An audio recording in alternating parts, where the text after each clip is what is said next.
Welcome to Mindset, Mood and Movement, a systemic approach to human behavior, performance and well-being. Our psychological, emotional and physical health are all connected. And my guests and I endeavor to share knowledge, strategies and tools for you to enrich your life and work.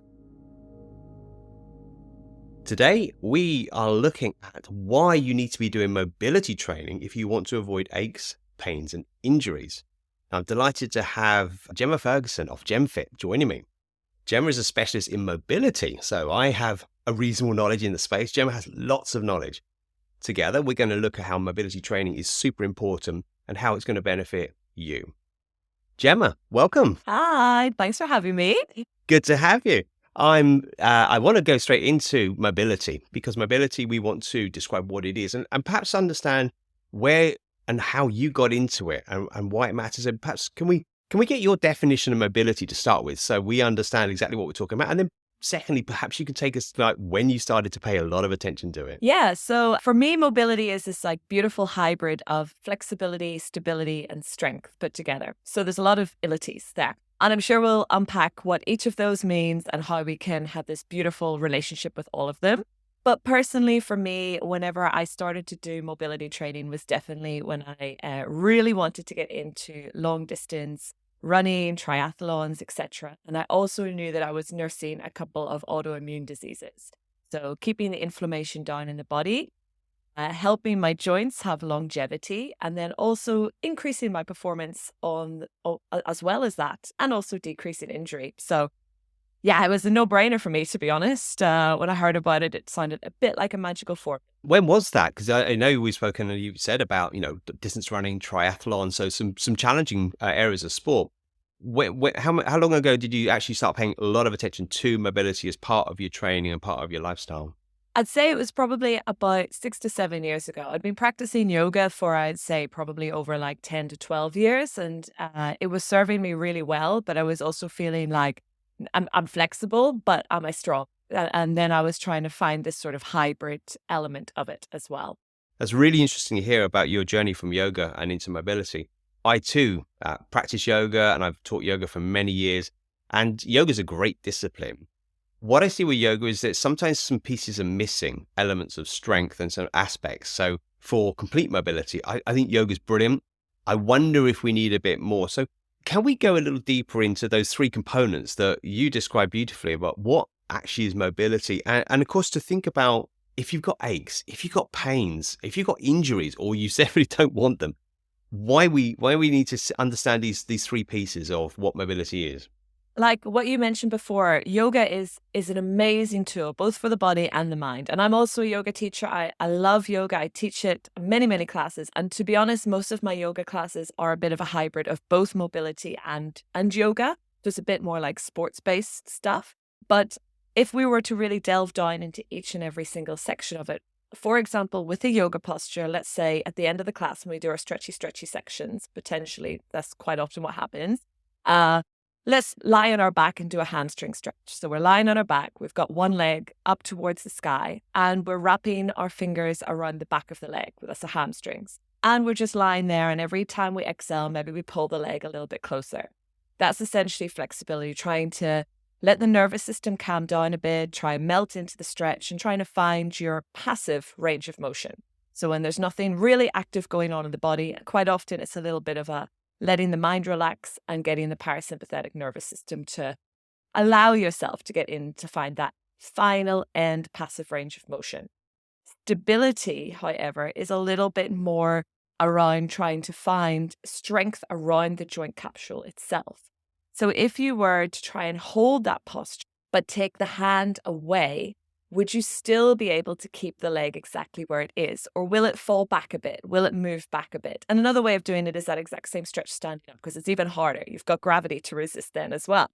And that is sort of where the relationship goes. You're finding length still in your hamstring, but suddenly your hips are like, whoa, oh my God, I've really got to work hard here. I've got stuff to hold on to. I've got gravity to resist. I've got to still try and pull the leg in towards the chest, but my arms aren't here to help. And that's whenever the magic can really start to happen. So you need strength within your hips. You need stability within the ligaments and the tendons around your hips. And then you also need the flexibility of your hamstring to allow yourself to have the length and the flexibility around many of the muscles around your hips as well, to bring yourself into that. So maybe that answers your question a little bit as to the difference between them. And that's where I think we can then bring it into an actual real life scenario where if you, for example, are doing trail running and suddenly you have to run up a hill and you've got this big step to get up onto, you've got to get your leg up there, you've got to get your knee up there, and then you've got to push yourself up. So not only do you need the flexibility, you need the strength, you need the stability, you need the mobility, and it all becomes like functional in this sort of beautiful hybrid together. And that's what mobility training can really help develop and, bring you into being a stronger athlete, increasing your range of motion and the power output that you have at these new ranges. That's, in my opinion of it, of course. Maybe you will have something else to add. That is an excellent description. And yes, there's a lot of misunderstandings around what mobility actually is. And of course, we have people go, language. Language is like there's signposts and they take our brain to a certain description. Like, oh, I know what that is. And you've described that beautifully. It's interesting. I do a full range. I do the full palette. I do cardiovascular from zone 2, which is sort of front crawl swimming, running, that sort of thing. I go to zone 5, so play volleyball. I do plyometrics, which is jumping about, lots of explosive. I do heavy weights. I do everything. And again, if you're not into activity that much at the moment, don't be intimidated. I've been doing this a long time. It's all a start, but our body is amazing. Our nervous system is an adaptive system. It can adapt to the environment we give it. So whatever we want to do, whether we want to be simply more mobile, stronger, more energetic, all of these things into play.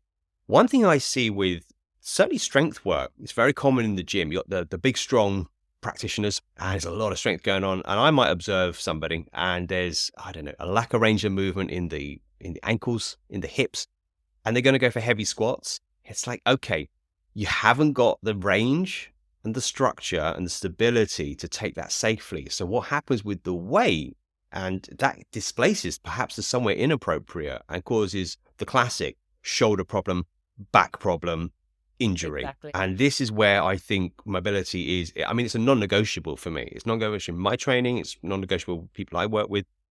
It's easy to forget though, if you're into running or cardio or mainly strength work, or perhaps you don't do too much and you're sitting at a desk and think, you need mobility.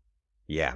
Now let's understand injury, because it's all very well, isn't it? We have a mindset in our culture, which is, when there's a problem, we go get it fixed. It's unfortunate, it's the way we're wired. Avoiding injury is something I'm really interested in, Gem. So think of it like this. If you got an injury, what would happen? Let's say you're active, then you can't be active. We know that tissue changes quickly. So there's a guy called Professor Andy Galpin. He's a professor of kinesiology in California, I think. A super guy. He says that we lose muscle strength 3 times quicker than we lose muscle mass. And we lose muscle power 3 times quicker than strength. So if we are injured, you can't go to work, you can't do your exercise, the knock-on effect of that physiologically is a massive problem. What are you seeing with some of your experiences working with injury, either prevention or cure? And how's mobility playing a good role in that? What a question. I love it. So first and foremost, going back to all of the activities that you're doing, love that. Music to my ears. Like I do marathon running in the past and long distance, medium distance, short distance triathlon, and probably everything in between from yoga to strength. I always say variety is the spice of life, also for your body. So it's not about doing a million chaturangas in a primary series Ashtanga class. It's not about only doing shoulder cars for mobility training. The body loves variety as much as we do. Imagine if you were eating, crunchy nut cornflakes every day, all day, you get really bored of it and you probably get malnourished. And the body is exactly the same. If you go out and pound the concrete every single day running, it's not going to be super nice for your body in the long term. So love that, preach that 100%. And also with mobility training, I would say it's also not a one-size-fits-all model, of course. You do it for the sports and the hobbies that you have, or also the lifestyle choices that you have. Maybe it's the fact that, as you say, you sit at a desk for 8 hours a day. Oh my gosh, my neck, my shoulders, my lower back. Mobility training is there for you. It's also there for you if you want to run a marathon. Everything in between. only downside, I think, with mobility is that sometimes, in all honesty, it's not that sexy in comparison to like HIIT training and all those other like buzzwords that are out there. But I think that genuinely it's a humble, unsung hero. Of course, I'm a little biased towards it, but I genuinely think it's a very unsung hero in the sporting industry. And also, as you said before, a bit misunderstood with stretching and yoga. But if you are doing it now, whenever you are enjoying your sports, I see it as nearly like prehab. Prehab is more important than rehab because we don't want to get to rehab.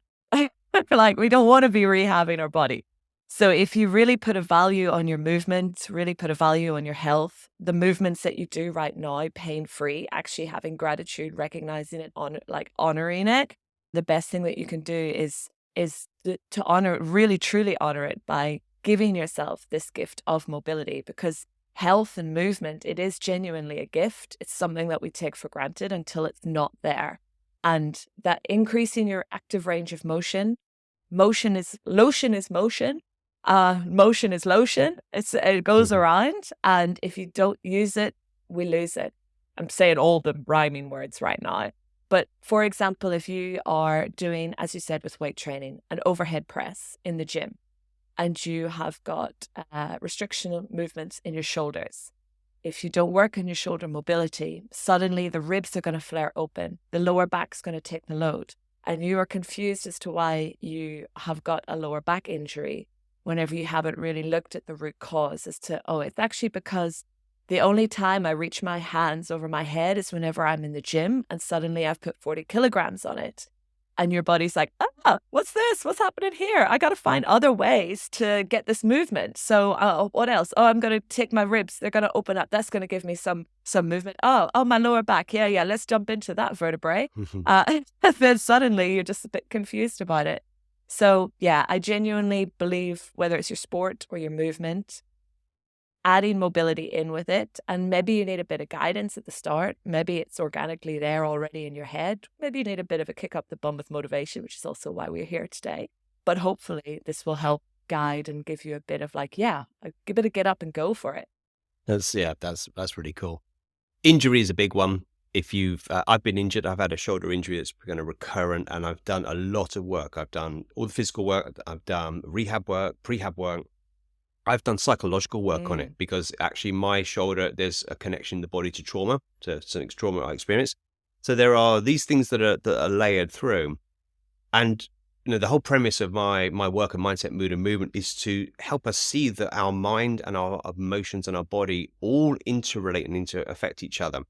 And you make such a good point there that if the interrelationship of the body, such as the shoulders aren't opening or they don't have the range because you haven't done the mobility work, but you ask your body to do the heavy work, you push, maybe you're picking up your kids or something like off the floor.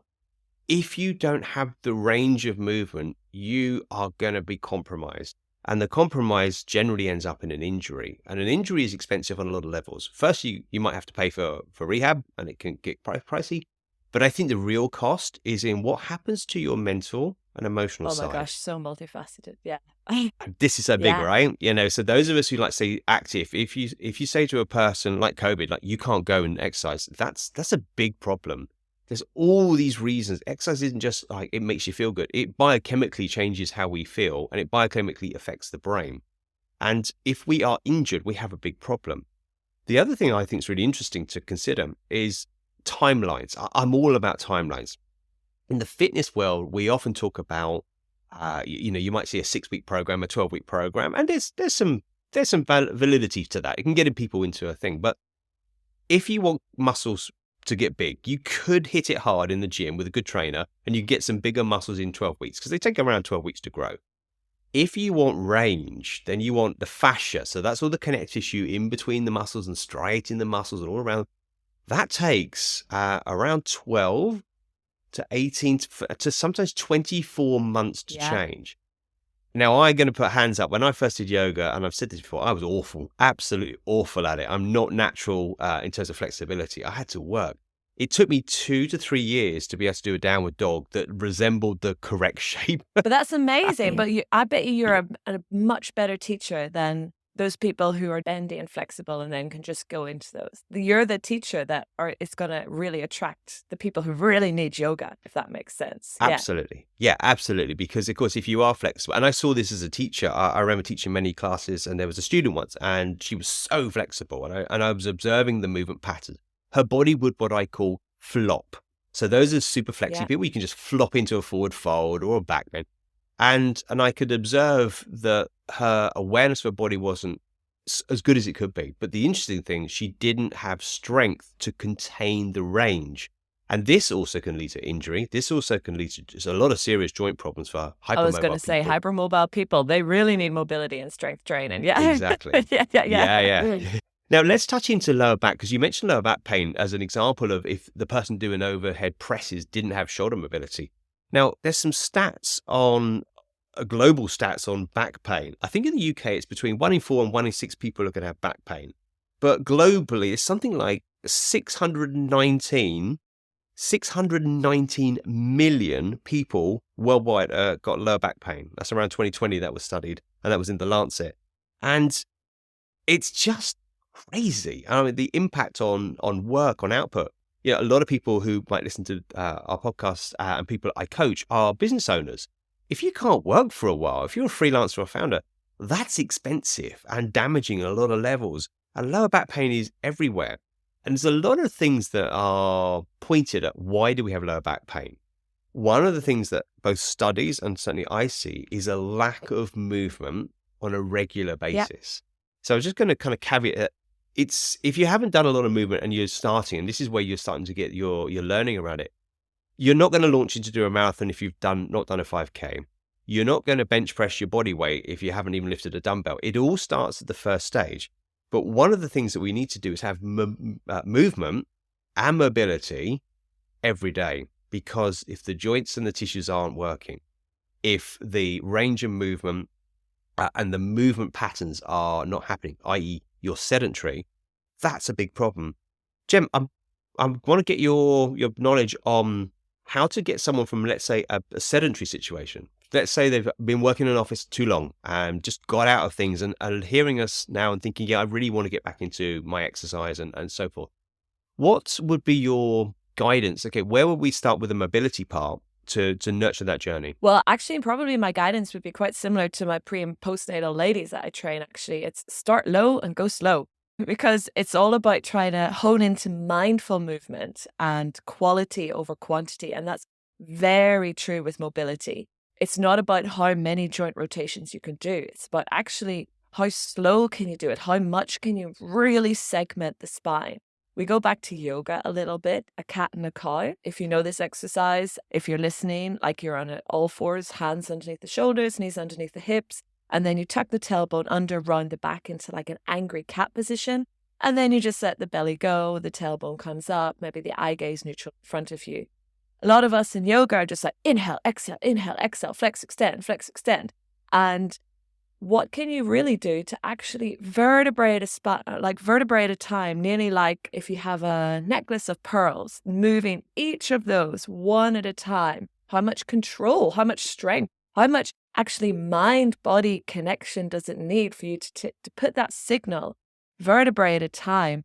So my actual big advice to people starting back into activity, back into movement, is not to jump into that shredded six-pack abs in 12 weeks sort of program, or suddenly find yourself in a dark room on a really fast treadmill. Actually start very, very slowly and actually listen to the story that your body's telling you. Where is achy and painy at the moment, and what movements can you do? For example, with the lower back pain, there's so many reasons why an individual could have lower back pain, whether it's ergonomic setup at the desk, how many hours you're at the desk, if you hold tension into your hips and stress into your lower back, that mind-body trauma connection, as you mentioned, with your shoulders, it could be your inner thighs, it could be your glutes, your hips, etc. And if you have a fitness professional who has that sort of care and attention, then they can start to make a more individualized program for the aches and pains that you have.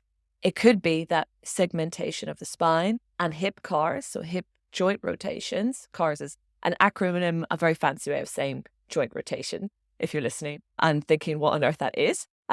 So we just doing that movement, standing up and taking 5 minutes every hour, do some spine movements, do some hip movements, sit back down. That's probably going to be amazing for you at the start. So start low, start slow, bite-sized chunks, nearly like those SMART goals that you always hear the corporates talk about.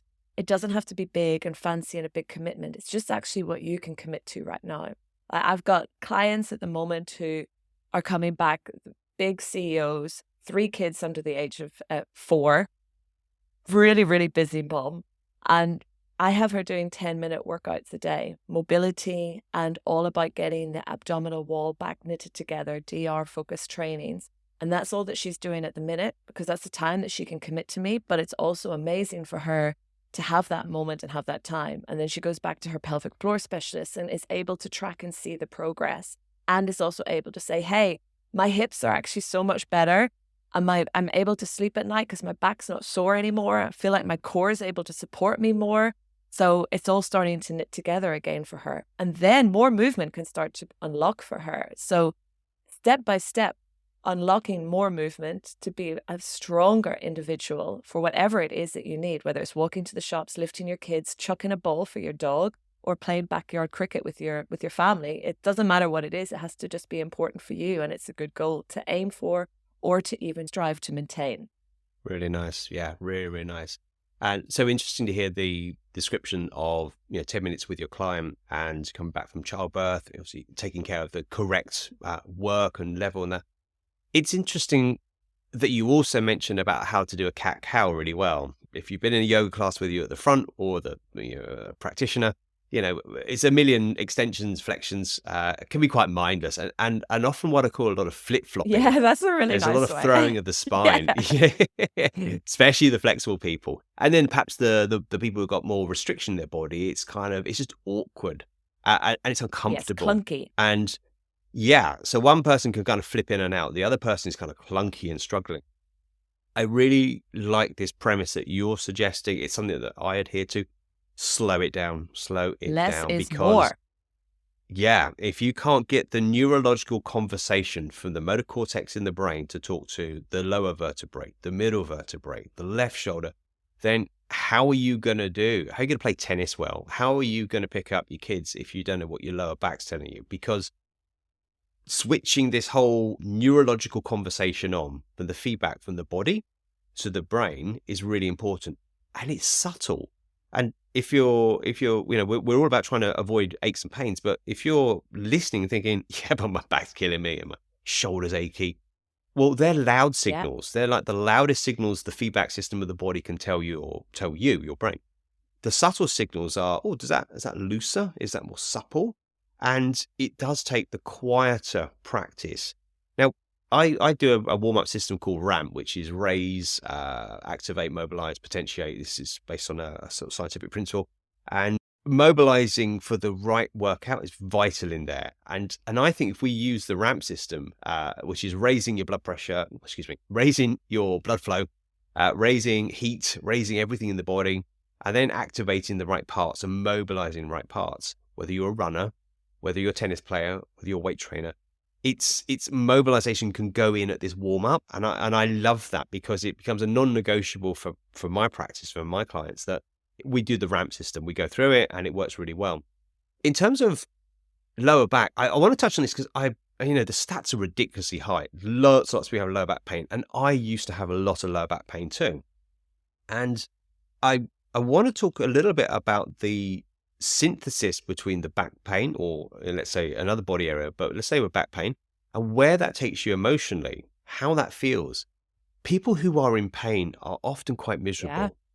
Yeah. People who are physically struggling are often quite snappy and short.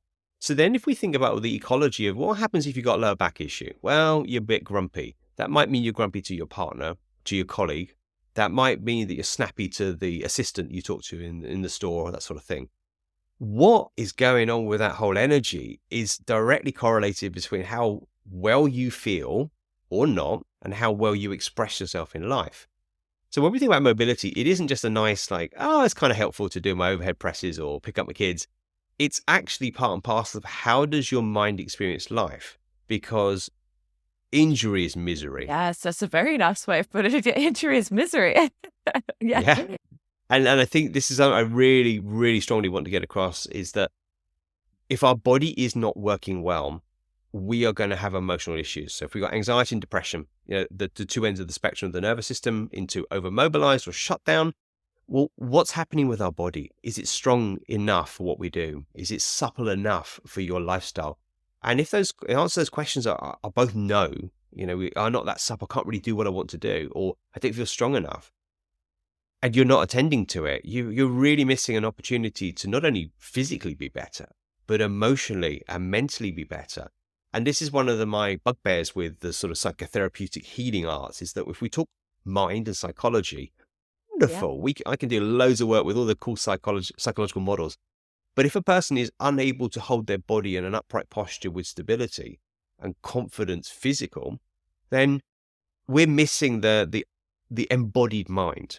And I have to Now, say, like, I think we really do miss a trick in the fitness industry and also in the psychotherapy industry and the psychological industry, not interconnecting this stuff enough. Yeah, in the fitness industry, it's so saturated on aesthetic outputs, and in the moment, just go hard, go home, put on the flashing lights, have an instructor scream at you, and it's all about getting 110%. And there sometimes are moments for that. But it's all about listening, as you say, to those subtle cues. Listen to the story that your body's telling you because it's always talking. We choose a lot of the time not to listen, or we've forgotten how to listen, in all honesty. I love that. Yeah, really nice. a common thing that we all share is we probably all use either a computer or a mobile phone or both. Now, these are normal, right? We use them all the time and we can get to long-winded debates about whether they're good, bad, or indifferent. One of the structural issues I see with mobile phone usage is the positioning, Yeah. and laptops can be similar. By default, if we're using a phone, we'll have our chin tucked down, our upper body rolled forward. We'll be in a slightly flexed position. The overstretch on the neck, the stress on the neck, the holding of that pattern for a long time reconfigures the architecture of the body. Now, I've said this before, both on podcasts and to many clients. If we are flexed forward, that implicitly is a threat response position for our body. So if we're generally folded forwards a lot, because we're using our phone maybe more than we need to, this can be a serious problem. And then we start to talk about, well, why do I feel anxious? Why do I feel nervous? Why is my nervous system in a threat response? Well, how is the shape of your body? So for this very nature, because we're not going to get rid of phones, they're with us, right? I use mine all the time. How can we use mobility to deal with that very, very common issue of we're using a phone, but the position's technically bad for us and it has all these extra effects?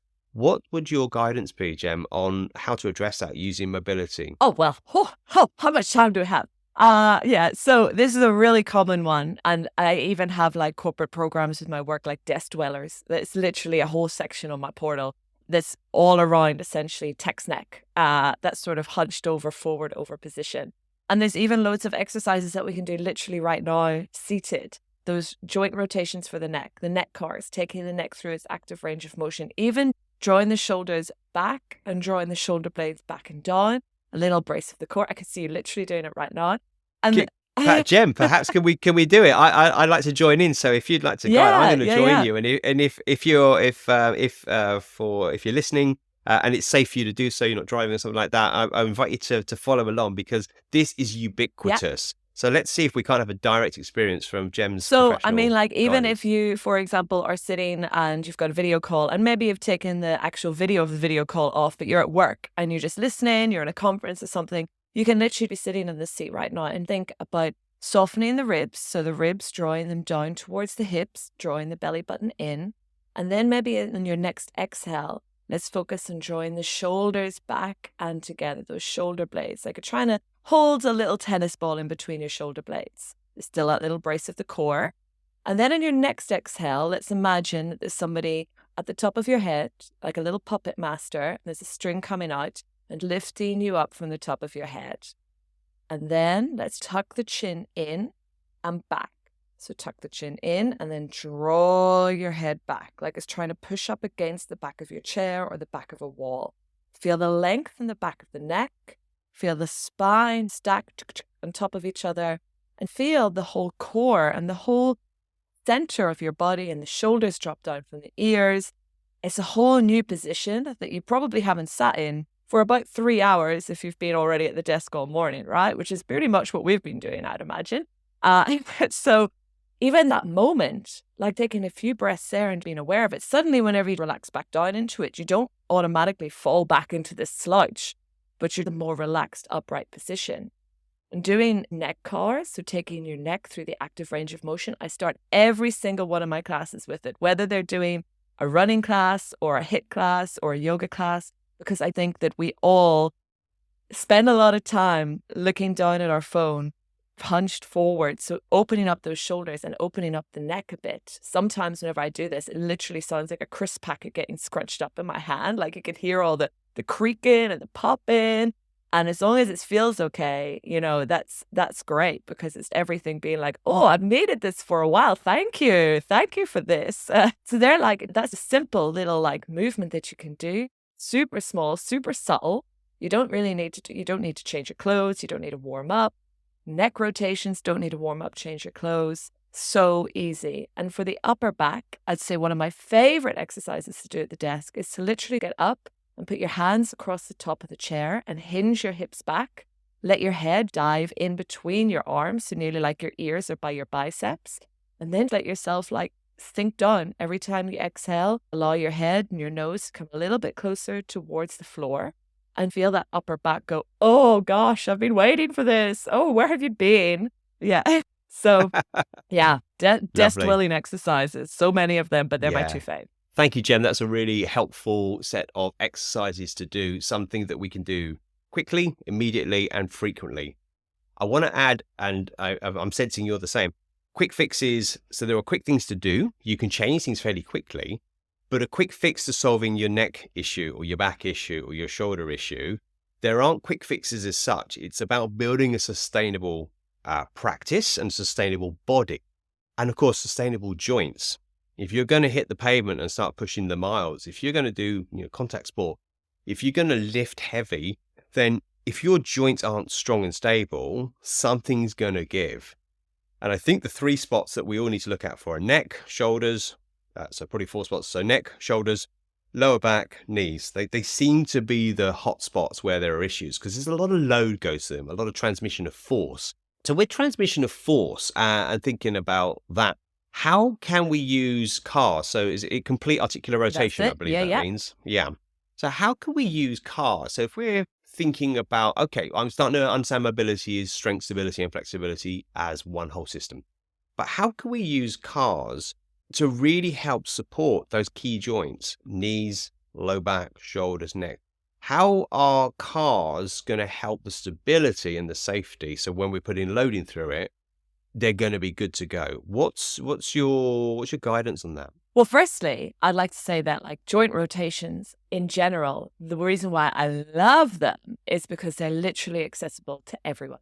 It doesn't matter what your range of motion is, anyone can do it. So whether you are a 95-year-old chair-based lady who maybe has got lots of arthritis, rheumatoid arthritis, you can still do joint rotations. It will look very different from a 6-year-old potentially doing joint rotations, but that's the beauty of it, because it's accessible to everybody. You're moving to your own range of motion.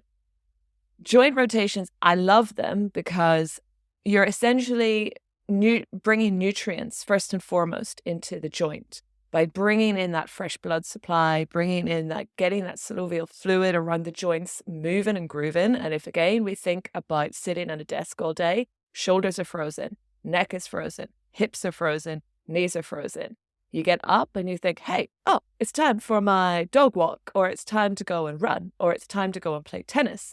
And then suddenly you just go from, okay, I've been sitting at the desk for 5 to 7 hours, straight into throwing a ball in the air and doing a big serve and then running around a tennis court. And then the joints are like, So it's a really great warm-up exercise in terms of getting all the blood flow and all the nutrients going to the joints, but also bringing nutrients, bringing blood flow to the joints is essentially giving your joints fuel. And we all know what it feels like to be given fuel food-wise. The joints are exactly the same. The blood is full of all the goodies, that the joints really like for longevity and health. So without wanting to go into it super scientifically, feed your joints.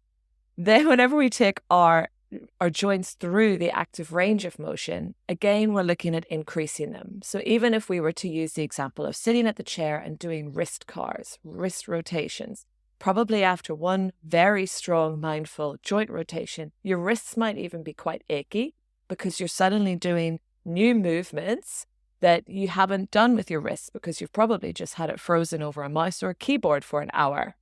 And again, maybe you haven't really moved through your wrists very much because the elbow will come in and help and the shoulder will come in and help. You isolate that joint and then you actually see what movement that you have within there and then start to increase it. More movement, more range of motion, more life. That's essentially what I sort of say. If you've got more movement in your body, you've got more life. If you've got more ability to have more movement, like we mentioned before, psychologically, you are feeling much more able to do more things with your life, much less limited. Suddenly you're feeling more confident in yourself and your body, and it all is really interlinked. So more movement, more life, joint cars. Is that a good enough plug for you? I love Yeah. it. That's so good. Yeah, and we're I'm thinking back to when I've been injured and unwell, and I told you I had a shoulder injury, and that's been a massive challenge. I've had to back off. So I had to back off strength work, had to back off a lot of things, and the impact of that was huge. Now, of course, I'm in a place where I do this professionally and personally, so I love to learn. Didn't make it easy though. It didn't make it easy to go back to doing tiny 2 kilo Yeah. shoulder rotation movements when I could probably overhead press a very large sum. Now, the numbers are arbitrary, really. It's just about what can I do that's healthy and interesting and fun? Because all training for me is fun. I've said this many times to people, wow, you're so motivated. I'm like, no, I'm having fun because if you can find the joy in Of movement, course, yeah. which I think is absolutely natural. When we were kids, we were always running about doing stuff. I mean, no, younger generation now might be more screen orientated, but generally children are playful and they're moving. It's utterly natural. And yet as an adult, it's so easy to become sedentary and not do anything. And then that can create aches, pains. And my term is Yep. misery. You don't want to be walking around feeling miserable and in aches and pains and medicated all day. You want to walk around ideally as well as you can because that affects your body, it affects your mood, and it affects your mind. And that then affects everything you do. So there's such a connection between all these parts, which I think is absolutely vital to understand. Why bother doing the rotations? That's why. It's all interrelated. And I'll have to say, like, if you need a little bit of motivation for it because you're just like, oh yeah, Gemma, joint rotations, yada, yada, yada. If you genuinely find love in movement, because I always say, like, personally, I really tried whenever I teach my clients to really intrinsically enjoy movement. We move from a place of pleasure rather than punishment, essentially. A lot of people within the fitness industry nearly see it as a punishment. Oh, I had a cake at the weekend. I had a massive blowout at the weekend. Now I'm going to go to the gym and just sit on a cross trainer for 45 minutes, sweat it out. And it's a bit of a toxic relationship. And then, why then would you want to be like, oh, I'm going to do joint rotations so that I can keep standing on that cross trainer that I hate for 2 hours every week? Whereas if, for example, playing tennis or dancing or hula hooping or chasing after your dog or running after your kids is what brings you joy, doing your joint rotations or doing your mobility so you can keep that enriched moment in your life and that joy in your life, suddenly the purpose becomes very different because you're not doing it because, hey, I don't want arthritis, which, yes, it helps prevent it in the future. That's a very good extra thing. But right now in this moment in time, you're doing it so that you can, in not just 2 weeks' time, think about that tennis tournament or whatever your sport is, your triathlon. You can think about being a veteran in your tennis club. And whenever you're like 60 or 70, that's the aim, that's the hope, that's the dream, right?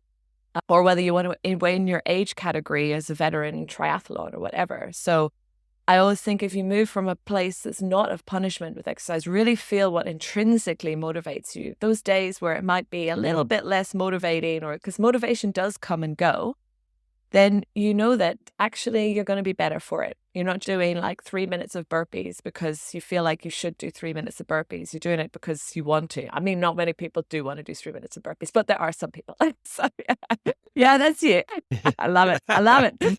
Yeah, I really want to speak to this point. It's again, it's ubiquitous, and we have to be really careful with this sort of subtle cultural thing because it's we just absorb it. But this punishment model, which seems to be very pervasive and it's incredibly toxic, such as I've overeaten, I've overdrank, or I'm carrying a little body weight, or I'm undernourished, whatever it is, I need to punish myself into it.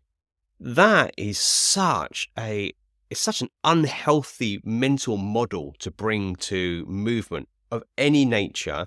And who says you need to be punished? Who came out with that? First thing I would do when I'm coaching someone is we challenge that belief immediately because that's toxic and erroneous. It's full of errors. You do not need to punish yourself if you've, let's say, had a blowout the weekend. If you're moving, that's a nourishment, that's an investment, that's a play. That is not this taskmaster beating you up. And I know women get a bad rap on this. It's even more pervasive for women about the shoulds, Yep. what you should do, and it just needs to stop. So take punishment out of your vocabulary and your mind as best you can, and look to find joy and playfulness. It's really, I'm going to say, if most people said to me, would you like more joy? I don't think I or most people are going, no, thanks, I'm good. I'm full of joy. My cup is full. I I don't want any can't joy. possibly have any more space. I still need more. Yeah, I'd rather just be kind of miserable for a bit. All right, we're being playful here, but joy is one of the magic parts of life. And it's so easy, certainly as an adult, to kind of get caught up in busyness, whether you're a parent, whether you're a business owner, a professional, and get caught up in the seriousness of adulthood.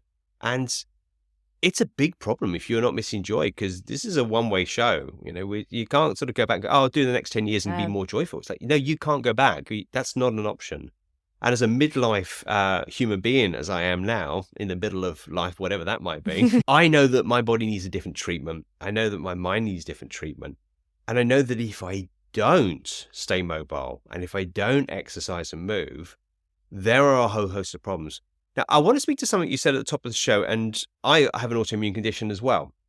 Now, autoimmune is a whole subject, which we probably can't go into too much, but if you have a condition, it's tempting to be challenged by that. So my autoimmune condition is what's called ulcerative colitis. So my colon will ulcerate, and it's a horrible condition. I've had it for 40 plus years. Its origin was in trauma. As according to Gabor Mate's work, most autoimmune conditions are based in some kind of traumatic event. Now, we're not going to go too much into it, but so I've done my work on that, and most of the time it's in remission. But I was training a while back. I was in CrossFit at this time, doing a really strong CrossFit program, and I had what's called a flare up. So I literally couldn't do what I needed to do.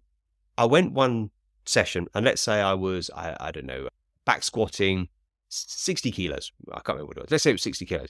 That very week when I had this flare, I couldn't even lift 40. So I was down to 60% of energy.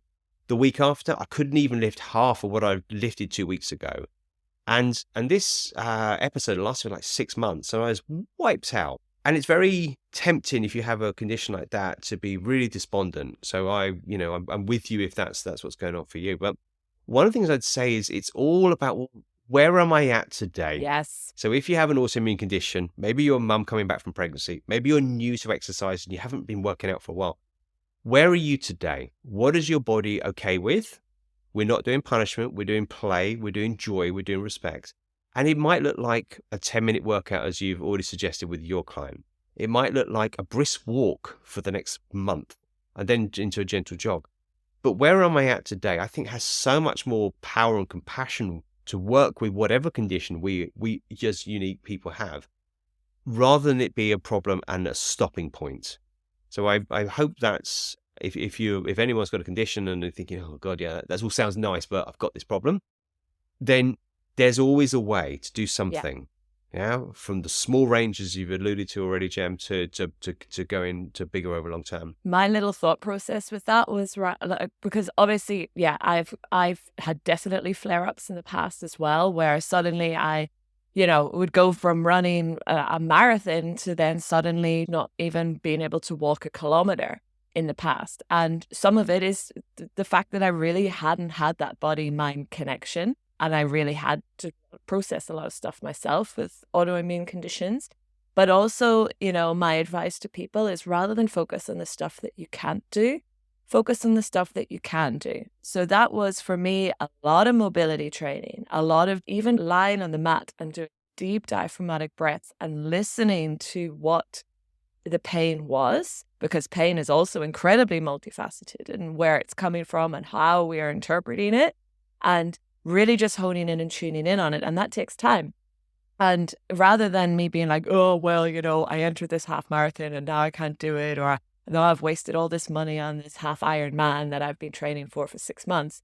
I was like, what can I do today? Okay, well, I can go and have a drink with my friend, like a cup of coffee with my friend, which, I wouldn't have been able to have done last week. So I'm going to walk there and that's going to be my activity. So for me, it was flexibly inflexible, an incredibly flexible program, but there was always some time every day dedicated to whatever movement I could do, whether it was joint rotations, whether it was stretching, whether it was a walk, whether it was some light weights, and knowing that, hey, when I've got this high level of inflammation, high impact activity, it's not happening. Big strength stuff, it's not happening.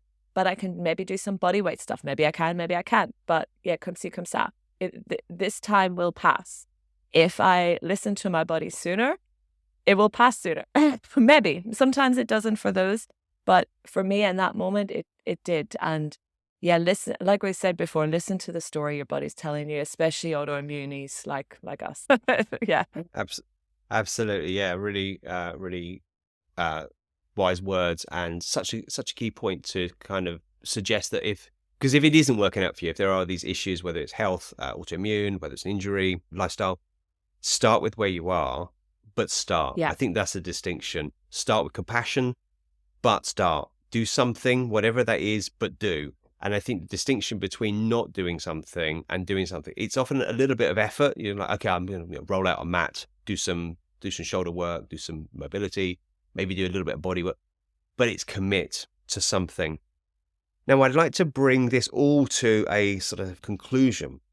So we've gone a lot into all the benefits, the impact, the ecology of mobility, and how it affects both fitness, health, and mindset, and everything we do. What final takeaways, suggestions, or processes would you suggest that someone who's either wants to learn more about mobility or to really get into it, what would you suggest they do? I would suggest what I mentioned for my desk dwellers. Start low, go slow. It doesn't have to be a 1-hour mobility practice every day. It can literally be a 5-minute practice at your desk, getting as a desk break, maybe a warm-up before a workout that you hadn't considered before. Start just adding these little bits of mindful movements into your body, because this will then start to be the habit that will bring the change. Like me flossing. I didn't floss at all until like 3 years ago. And I put a New Year's resolution, the only New Year's resolution that I'd ever kept. And then I went back to my dentist and my dentist was like, oh, what's happened here? She's been flossing. And that was the only feedback I needed, not always floss. But it's only 2 minutes of a day that I floss. And that little healthy habit has had a big impact on my oral hygiene. And it's a very convoluted example, but it doesn't take a lot to make a big difference. And that is the beauty of mobility. You need a bit of patience. It might not be the most sexy thing in the world. You might not be able to see that extra 7 degree of extra range of motion in your shoulders, but I promise you that your body will. And mobility is sometimes that thing that you might not see the benefit straight away, but then whenever you stop it, and then you remember what it feels like to be locked up again in those shoulders, that pain between the shoulder blades, that ache in the neck. And then you suddenly realize that this stuff is golden. So I say, give yourself the gift of mobility and appreciate where you're at with your body right now. Start slow, start low, build it up, and thank us later. Yeah, that's lovely. Yeah, absolutely. It's put it in. Yeah. I have a nice simple process, which is start from the ground up. So when I get up in the morning, well, if you're standing, it's the ankles. Beautiful. Yeah. So move the ankles, move the toes. Then I work to the knees, then I work to the hips, then I work to the lower back, and then I work to the mid-thoracic, so some twisting, up to the shoulder, up to the neck. I've done it for years. I sort of roll out of bed, just stand up and do it. It's quite gently in the morning because I'm not that beautiful. warm. So it's nice and gentle. And then when I go to the gym, so I was at the gym this morning, I'll do that whole kind of, in the warm up, it's like, what am I doing this morning? It was pushing work and jump work. So it's like, well, what do we need to mobilize with the stuff in the shoulders, the back? Just get in there. And as you beautifully articulated, put it in, non-negotiable, 2 minutes every session or every time you do a warm-up, but repeat day in, day out. And the benefits will always compound. It's sort of like compound interest in money. It's exactly the same in the body. Repeat daily, you will feel great. Amazing, Gem. Well, I know we've got so much knowledge on mobility. You've got a huge experience, and I'm so happy to have spoken to you and learn a little bit more from your perspective about mobility and to speak with you today. So thank you for joining me. It's been a pleasure. Thank you. I put Gem's details in the show notes if you want to get in touch with Gem and obviously myself. So, dear listener, if you are seated, how are you sitting? Could you roll those shoulders back and down? Could you loosen your neck? Maybe you need to get up and go for a little walk and loosen up those hips. But mobility and movement will affect your mood and your mind. So it's nourishment for the soul, let's say. Dear listener, I will speak to you on the next one. Gemma, thank you for your time. Thank you. See you guys later. See ya. Bye.